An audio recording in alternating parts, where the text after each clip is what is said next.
The night after the wedding is not silent. It is alive in a softer way, with the hush of prayers still lingering in the air, with the warmth of blessings wrapped around the couple like a cloak of light. The stars, which had watched from their ancient thrones in the sky, seem brighter, as if they too have celebrated and now keep vigil over the new bond formed below. In the private garden of the palace, the wind drifts lazily through the palm fronds, carrying with it the scent of roses planted by the princess herself in the days leading up to her union, each bloom now a witness to her joy. The sound of water trickling from the marble fountain is gentle, almost shy, as though it knows it is part of a sacred moment. Sheikh Hamdan, no longer just the prince in the eyes of his bride, but the man who now shares her name and her life, watches her with the same quiet awe as when he first saw her. There is no rush in his gaze, no urgency in his movements. Only the stillness of someone who knows he stands in the presence of something eternal. She, with her veil now resting loosely on her shoulders, lets the night breeze touch her face, her heart still carrying the echo of the vows they spoke. The candles flicker around them, their flames dancing in agreement with the unspoken promises that hang between them. They sit beneath the oldest palm in the courtyard, a tree planted by his great-grandfather, whose roots have drunk deep from the waters of this land and whose leaves have seen countless seasons. Hamdan speaks softly, telling her stories of his childhood, of the days he would ride across the desert until the horizon swallowed the sun, of the falcons that taught him patience, of the horses that taught him freedom. She listens, not merely with her ears but with her whole being, storing each word as if it were a pearl. In turn, she shares her dreams. The schools she wishes to build for children, the gardens she wishes to plant in places where the earth has forgotten the color green, the charities she hopes to support in quiet, without the noise of fame. The moon begins its slow descent, and with it comes a deeper quiet, the kind that feels like a blessing.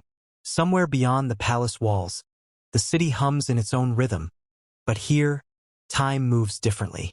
Hamdan reaches for her hand, and they rise, walking along the stone path lined with jasmine.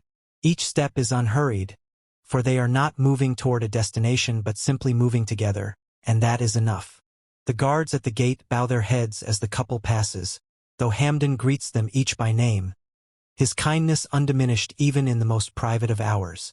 She notices this and feels her heart swell, for she knows she has married a man whose greatness is not only in titles and lands, but in the way he honors every soul he meets.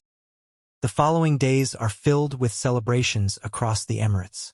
Tribes gather in open courtyards lit by hundreds of lamps.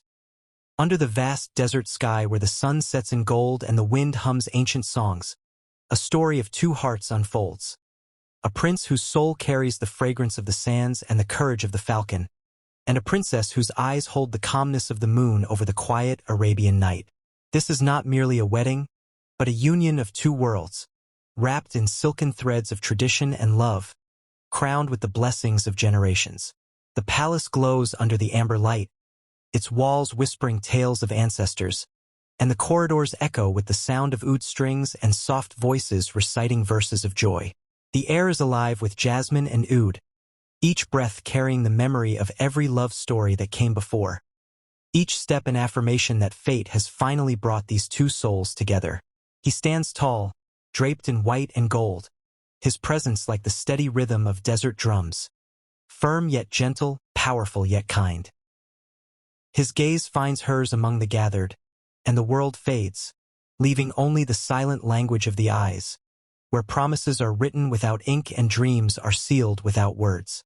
She moves with grace, each step a prayer, her black silk flowing like a river of night, her face glowing with a light not born of lamps but of the heart that knows it is walking toward its destiny. The people watch in reverence, for this is not just the meeting of two hearts, but the joining of tribes, the merging of legacies, and the continuation of a story that will be told for centuries. The ceremony begins beneath an arch of white roses and palm leaves, where the desert meets the garden, and the old meets the new. Verses of the Quran fill the hall, their timeless melody rising to the heavens, as if even the stars pause to listen.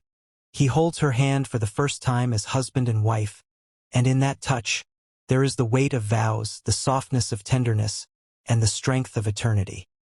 Outside, the horses stand adorned in silver and silk, their breath misting in the cool evening air, ready to carry them into the next chapter of their lives. The falcons, his lifelong companions, watch from their perches as though recognizing this day as sacred, their sharp eyes reflecting the same loyalty he now pledges to her.